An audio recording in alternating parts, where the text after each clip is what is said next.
being able to tell a story and hold an audience, and we do storytelling development and training, it's fundamental to salespeople. And there's loads of frameworks around storytelling. It's really very powerful, but in order to flex the creativity in this delivery of the story, you need to have and understand the framework.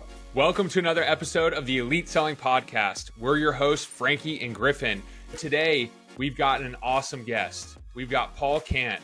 Paul was named the Chief Revenue Officer for BMC in April of 2023 and has global responsibility for the BMC sales organization. Paul is a 17-year BMC veteran who most recently held the leadership role of Geo Vice President of International Sales. We're going to be talking about the power of frameworks in sales. So without further ado, let's get into it.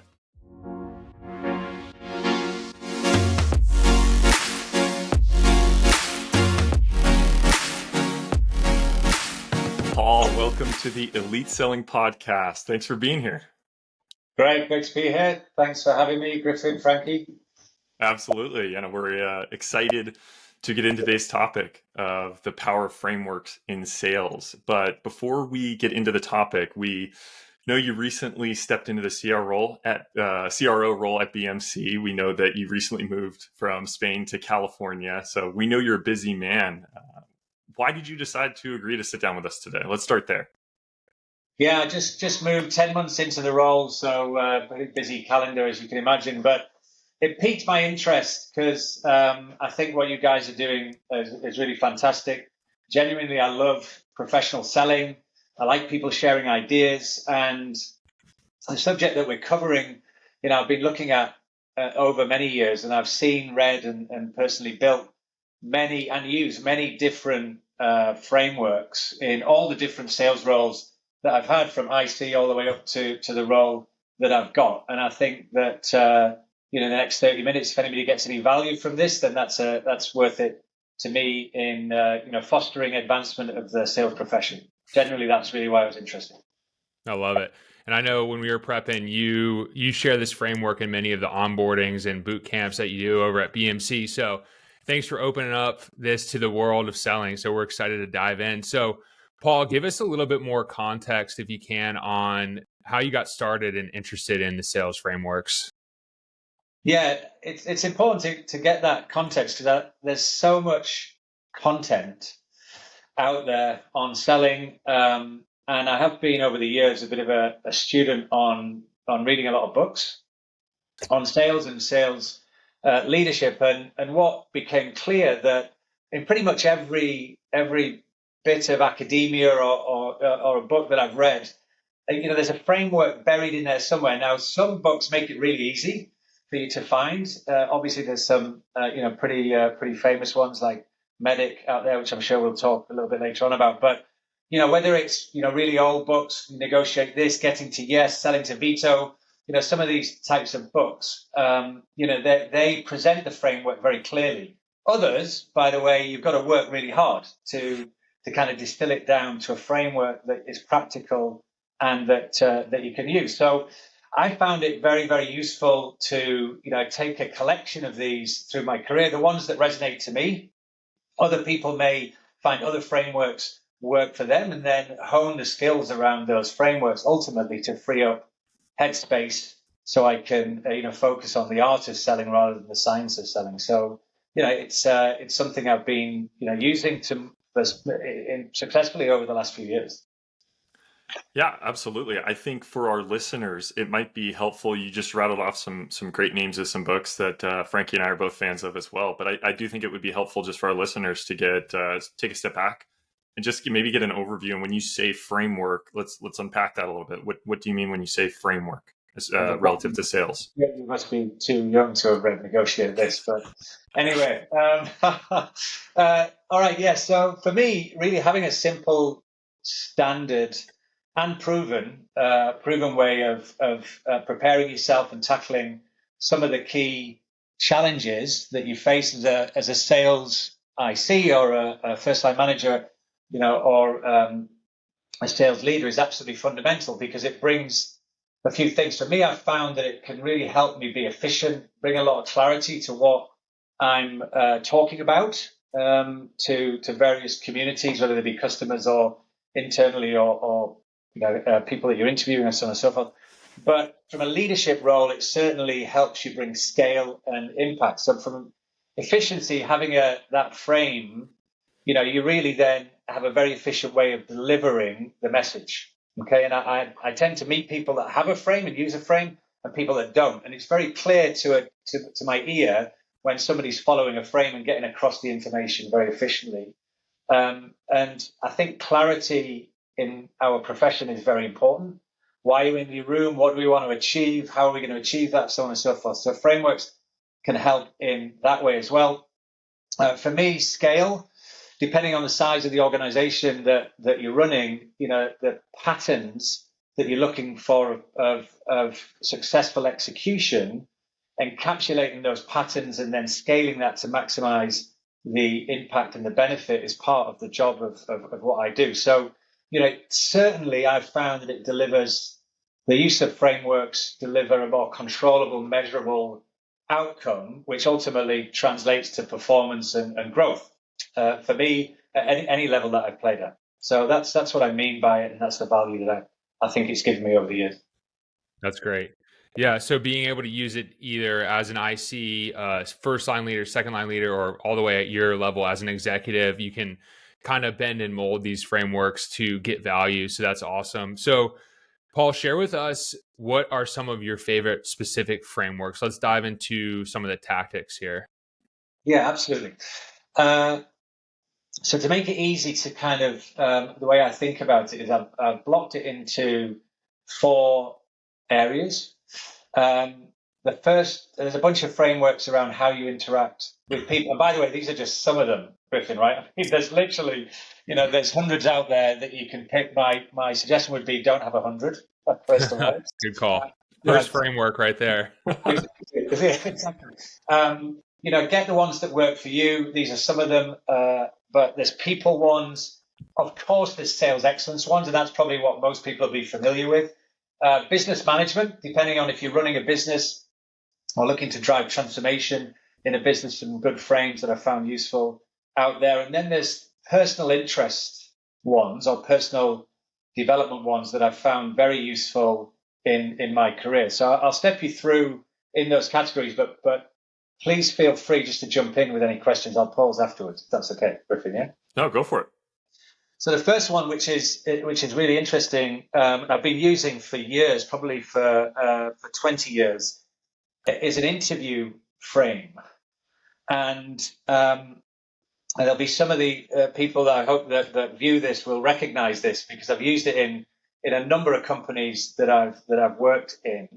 And it's looking at making sure that you have a frame around the success criteria. So the success criteria that I've used doesn't need to be the one that everybody uses. Of course, is looking at the character of the individual, the coachability of the individual, the experience of that person, a lot of the time defined by the consistency of their earnings, and then their intelligence. Now, having that criteria is fine, but building into that framework, the questions and techniques to understand the answers to ascertain really quickly if someone is the right fit for the role that you're employing them for is a really powerful interview framework. And if you employ it time and time again, within that framework, by the way, there's one thing that I do in a CV, which is add up the number of jobs and divide by the time that they've been employed over those number of jobs. And if it's less than 2 years, then there's a problem of tenure and consistency there. So this is an example of some of the techniques that you can apply in the framework.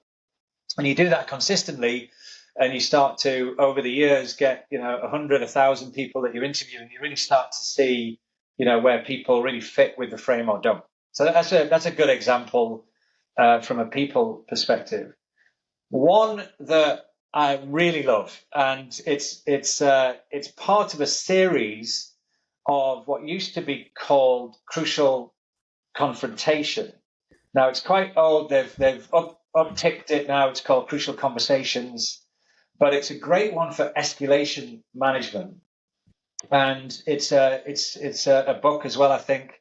But ultimately, the frame in it that I found very useful is a very simple frame called CPR, which talks to content pattern relationship.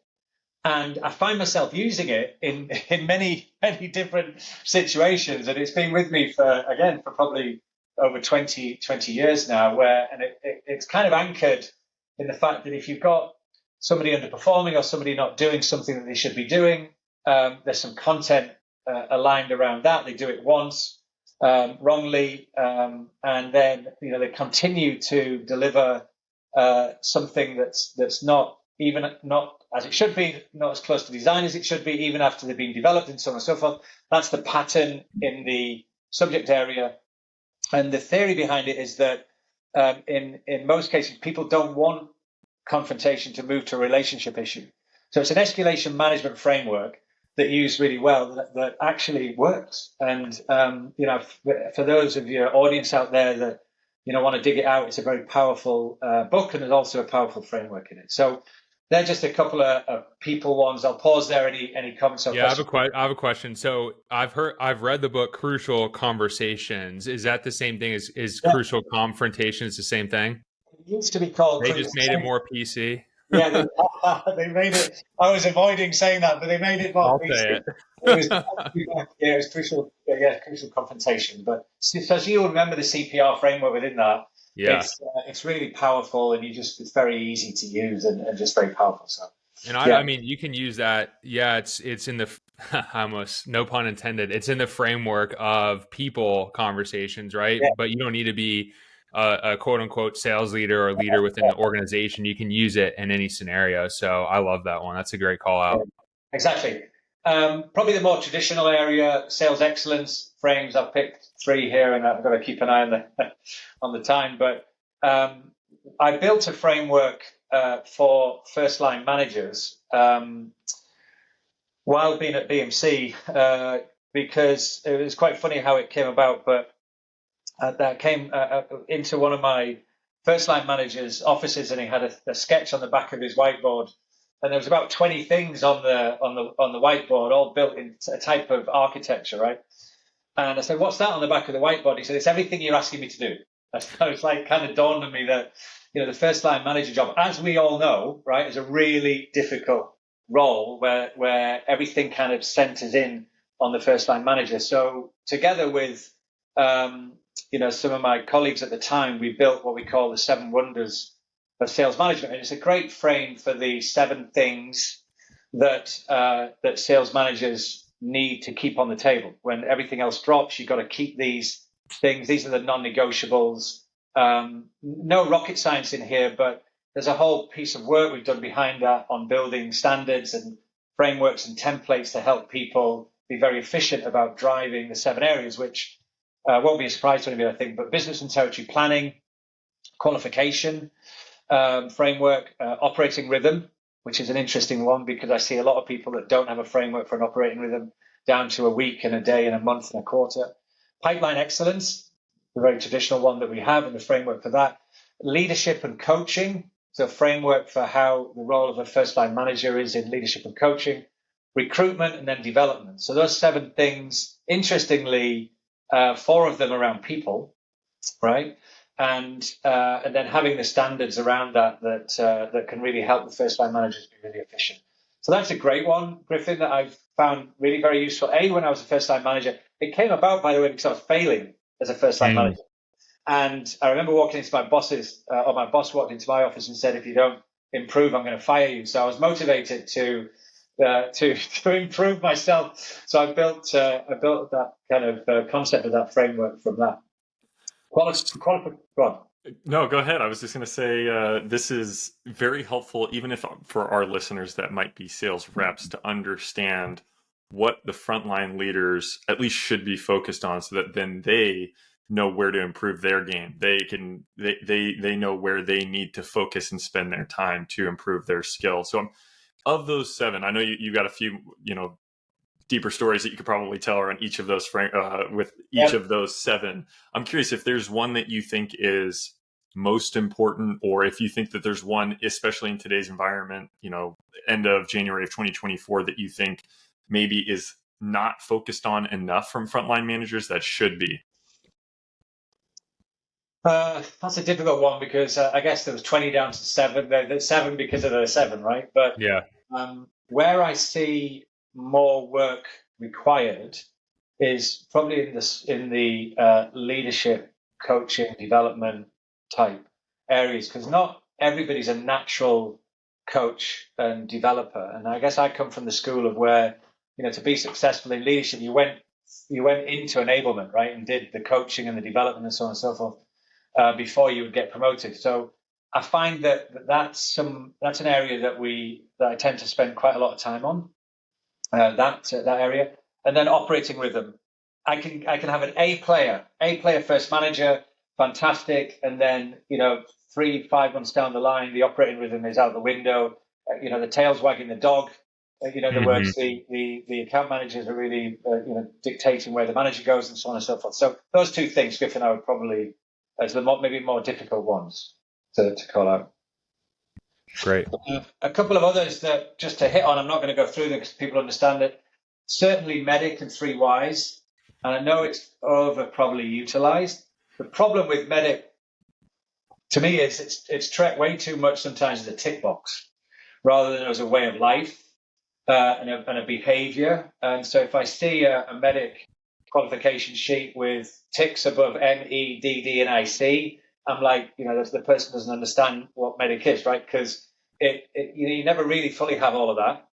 You're constantly working on it. And I think it goes very well with 3 Whys.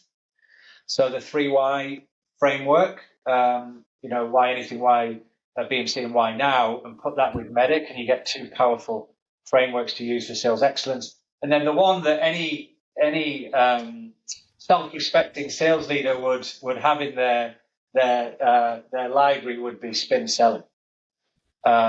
It's interesting, spin selling, because we'll talk a little bit about another framework a little bit later on, the value framework, very similar to that from a storytelling perspective. So spin selling, for those of you that haven't read it, you should read it. I mean, I think it's pretty much stable reading now, even now, and it's probably older than me.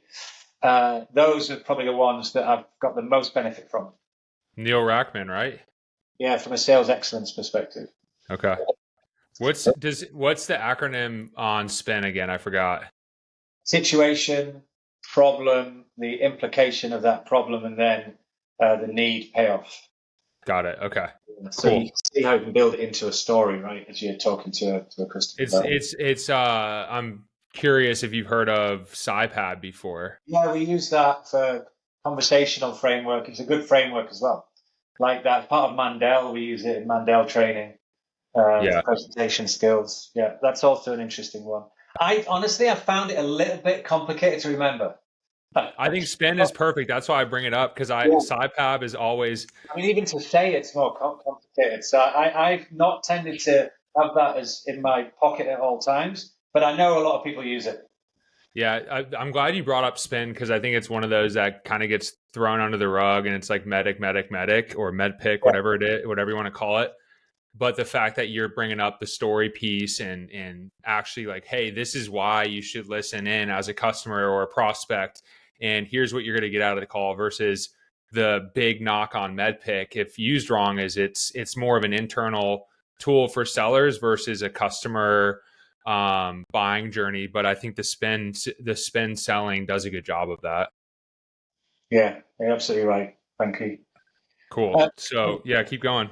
I've deviated a little bit on this one, but as I've flexed into my sales leadership area, there's a few frameworks that I've found really interesting. Some of them relatively new to me, and some that I've used for a couple of decades. But the first one I found very useful in transformational planning, which is the IP3 method, and I've only just recently started using that, kind of a consultancy approach, but stands for inventory, pattern, prioritize, and plan.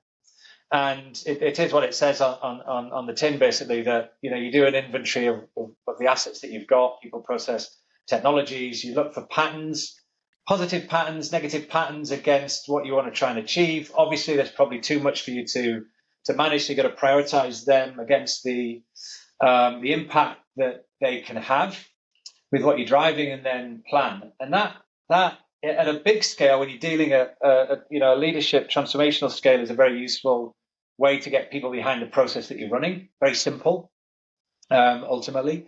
So that's very interesting. One that we use extensively, which is born out of Cisco, and there's a few of these around business frameworks, which I found myself instinctively using without actually having read the theory on it. And then as it was brought in by our CEO, Ayman Saeed, who's an ex-Cisco executive, it's called a VSIM. So you can look that up. Vision, strategy, execution, metrics, about getting top to bottom in the company aligned behind the key vision and strategy imperatives, as well as the execution initiatives and how we're going to measure success. This is a really powerful one that not only makes you audible ready to different communities inside and outside your company, but also helps you organize and collect your work, your work plan, basically. Mm-hmm. And then the other one that came out of Hallam University, which I found immediate affinity with, was a high performance framework, and this framework talks about balance in organizations, and the balance is spread across having a results type culture, meritocracy, so on and so forth, operating excellently, and your use of data and measurements and so on and so forth. And then well-being, so your employees wanting to wake up, come to work, feeling enriched, so on and so forth. And then the final one was innovation. And what I found over the years very interesting is when I look at measuring and mapping different countries and how balanced they are around results orientation, operation excellence, well-being, and innovation, by far and away, the more balanced organizations are the most successful. Mm-hmm. The ones that are not, the ones that are probably holding on too tight to the results and the operational excellence side, are not as successful. The attrition is higher, so on and so forth. So it's a very interesting framework to look at organizations and how they perform in sales. For what it's worth, that's one I've found very useful. That's interesting. Yeah. The most balanced are often the most successful. The focus on the well-being. I would not have guessed that. I mean, I do know it's important. I know there's a lot of importance today, especially within technology companies and the culture to improve and promote employee well-being. So I understand the importance, and I think that these are all great business management, sales management frameworks. You mentioned at the beginning, though, there are personal frameworks that you've adopted, and I would love to know how you've translated some of these, or maybe combined some of these, frameworks from your professional life into your personal life, or what's worked on the personal development side. Interesting. I don't get much personal time. So the one I think that's helped me go from IC to VP twice quite quickly in two different companies. Both within 5 years, I guess, because I went to VP, then went back to IC as a VP at Parametric Technology. So I was quite young then. There was the brand framework. So I didn't know it at the time, and there's a lot written about brand. There's a few books, Brand Yourself, Brand I Am, but I never really had a documented brand plan. And I came up with my own framework called DICE, and DICE stands for Differentiate, Innovate, Collaborate, and Execute. And it was really just a way of collecting together, how I thought about differentiating myself from all the other A players that are out there. And I know a lot of them over the years, and have a lot of respect for the people that I've worked with. And so you're in that competitive environment, and you're looking to, okay, I need to differentiate myself, because performance capital is not the only thing that's going to get you noticed to progress and open doors, right? There's other capitals that you need to be working on. And one of the areas that I'm motivated by personally was in innovating in development. So building courses, doing coaching, development, those sorts of things. So differentiate yourself, innovate, so create IP if you can. And then collaboration, I saw, different levels of collaboration in my competitors. So I set out to be really collaborative with not just people in your immediate network, but outside of that. And that's helped me as well. And then obviously execution capital is absolutely critical in a sales performance environment. So whatever you call it, brand, your framework that you use, the books that you read, I would definitely encourage, and I do encourage all of the new hires that I meet and the people that work for me to be in control of their brand, because if they're not, somebody else is. So that's Yeah. one I personally found very. And just to clarify on that, if you don't mind, Griff. No, go for it. I started at Cisco, Paul. So it's funny that your CEO is from Cisco as well, and that's one thing they would talk about all the time is what's your brand, what's your brand, what's your brand. And I'm like, what do you mean? Like, what's my brand? As an IC, you don't think about it. So I think if you're listening and you've never been a part of a company that talks about it, it's not your like social media brand, but it's like, what's your brand inside the company and how are you positioning, not even positioning, but how do you come across to other people, to the leaders, to your peers? How are you adding value? How are you using what you just mentioned in that framework, Paul? So I just wanted to clarify that because it's something that I would go further and say that it's actually who you are and how you feel about yourself as a professional. Yeah. And be able to communicate that, what you stand for, what's your philosophy. Right. But you've got to be able to answer that. And the first, I tell you, that it must be 60-70% of the time I ask that in interviews, what's your brand? The person is responding off the cuff. Yeah. Hasn't actually, thought about it, written it down, honed it, blah, blah, blah. And obviously it never comes across as well as if you think about it and put some real energy into it. So that's an interesting. Yeah. The other one, because I know we're probably running short of time, is I found storytelling and storytelling framework very, very useful.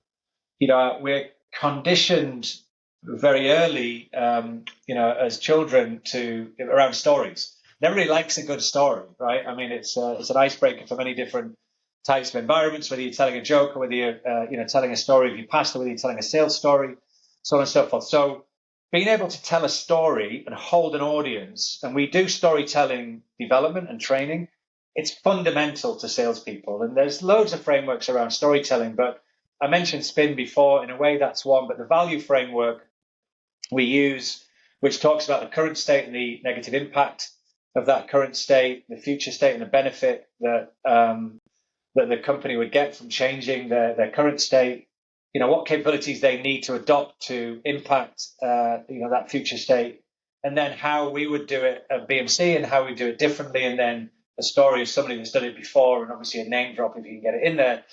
That if you can tell a story in that framework, but do it with natural language, with passion and with conviction, and not kind of following the state language like future state and current state and all that sort of stuff, it's really very powerful. But in order to flex the creativity in this delivery of the story, you need to have and understand the framework and build that out. So that's one that I've really benefited from in various roles that I've had. And I think the final one is about career choice, Frankie, Griffin, because there's lots of opportunities for people in this business. I don't think that we're opportunity constrained to go places in different companies. And so I wanted not to be, sold to. I wanted to make decisions on which companies I work for or stay at. And so, the framework that I developed over time for that is looking at and having an answer for, and it can be doubled up, by the way, as a why BMC for me or why that company for me type narrative. But it's looking at market size, market growth rates, the position of the company in the market, the solutions in the market, the financial stability of the company, the sales and management pedigree. Where have they been? What have they done? What do they stand for? And then, of course, the culture and the values. And I invariably check myself against that criteria every so often. And the companies I've moved at, I've done with forethought. Now, that's not all the time. Not every move I've made. Certainly early in my career, it wasn't like that. But later in my career, I started to try and be a little bit more data-driven on, where I was going to spend my time, given that, as we all know, time is a salesperson's most valuable asset. So to that point, I mean, around the career choice, so just doubling down on that last point there, I think it's so true. I think a lot of sellers sometimes feel stuck, or maybe they don't understand, to your point, the story of their company. They don't know the origin. They don't know the history of their company, the why, right? And I think that if for any listener out there that's working for a company that maybe they're struggling to connect that story, I think a great resource, a great place to start is just going to the website and really not just reading the customer stories to look at data points, but understanding the problems that your company is solving. Once you actually understand that and you're able to digest it in your own words, the story will start to come together, and that will help you in your, at least that's worked for me in my career, to really digest and go from there. I think you're right, and there's 10 or 11 frameworks that I've been through, and I use them all the time. Yeah. It's not just that they're in a drawer with dust on them. I mean, I've used them all the time, probably a few others as well. And what I love about frameworks is you can apply them to different situations. So as you take on more responsibility, you don't have as much preparation time. And you need to go to your library of frameworks to be able to manage the amount of stuff that you need to be able to manage in a proficient way. And frameworks help you do that, because I see salespeople in pressured situations, like first meetings, for example, or interviews, and they don't have a framework. So they're putting all of their energy into content. And the energy shouldn't be in content. The energy should be in, flexing your mirroring skills, your NLP skills, and your social skills, and your eye contact skills, and your listening skills, and so on and so forth. So, there's without a framework in a bunch of things and that preparation the frameworks give you, you're kind of tying one hand behind your back. That's what I've found anyway. Yeah. I mean, framework synonymous as you're talking for foundation, right? That way you can have that foundation. You can be audible ready, as you said earlier. So if something goes wrong or you weren't expecting it, you have those frameworks to fall back on. So Paul, as we're kind of wrapping up here, you said 11 different frameworks. We're definitely going to put these in the show notes so we can go back and listen to them and check them out. But what would you suggest the listeners to go do moving forward? Is there an area out of those 4 categories you think they should look into most? Is there one framework they should adopt more? Like what's your advice as we move forward off this podcast?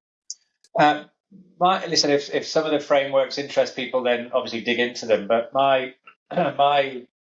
what I say to the people that are joining BMC, whether they be first graduates or first jobbers or experienced people, is we've got to be students of this profession, because, by the way, it's transforming and changing a lot. How you influence buyers, generational buyers are changing, so on and so forth. So we've got to be students. So be interested in the frameworks, but you could drown. So just, if you get a few that you really fit with you, then really hone them well. Okay, that would be my recommendation. And the frameworks I've gone through would apply to different types of sales. It would be management, leadership, IC, so on and so forth. So pick the ones that you feel fit with you, that you understand, and then get good at them. Basically, that would be my number one piece of advice. Don't just listen to this and wing it on a call. Go back, listen to it, research it, study it, and hone in on it. So awesome. There you go. It's called being, like you said, a student of the profession. We had John Kaplan on the podcast recently. He called it being a student of the game. And I think that's it's a true statement. Absolutely. So, Paul, this has been a great discussion. Frankie and I would love to continue this and really jump into each and every single framework. But we got to wrap, and we always wrap this podcast with the same question. We'd love to hear your definition, how you would define an elite seller. Well, I'll go back to to what we just said there. I think I could probably talk about the technical skills and so on and so forth. But for me, 2 things. One is a student of the game. I totally agree with that. I've always been interested in selling. I read about sales. I'm interested in understanding how people do things. If you find an elite seller, typically, in my experience, they are cut from that cloth. Okay, so that's number one. Number 2, they get the right mix of technical skills and the art skills. and it's bringing those two things together. So they'll take all the student of the game information that they learn and then apply that methodically to their sales situation. So that's the other area.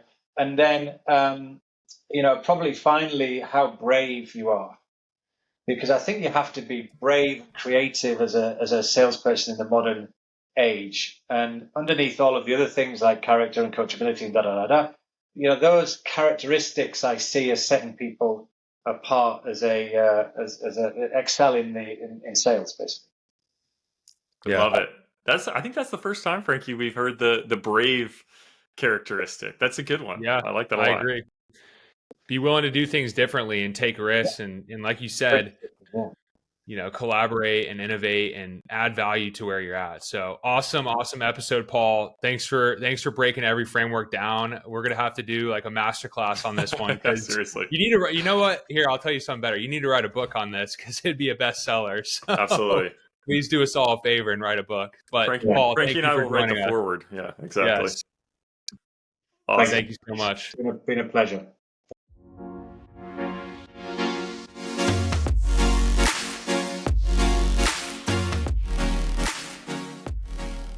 Paul, that is a wrap. Thank you for jumping on today's episode of the Elite Selling Podcast.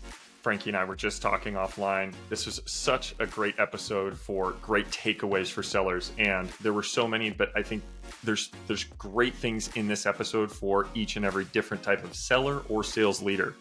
Frameworks that can be adopted at every level and every stage of your career. So think about you in your current role today, and maybe something that Paul mentioned that you haven't really developed. For me, it's the personal development and those personal frameworks, right? The storytelling, the career choices, the personal branding. I have not taken time recently to write these out and really be intentional about my personal development and my personal framework. So everyone is going to have different takeaways, but one of the key things that Paul mentioned right there at the end, an elite seller always is a student of the game. Take time every single day, if you're serious about becoming an elite seller, to study, get better, learn from those who have been there and done that.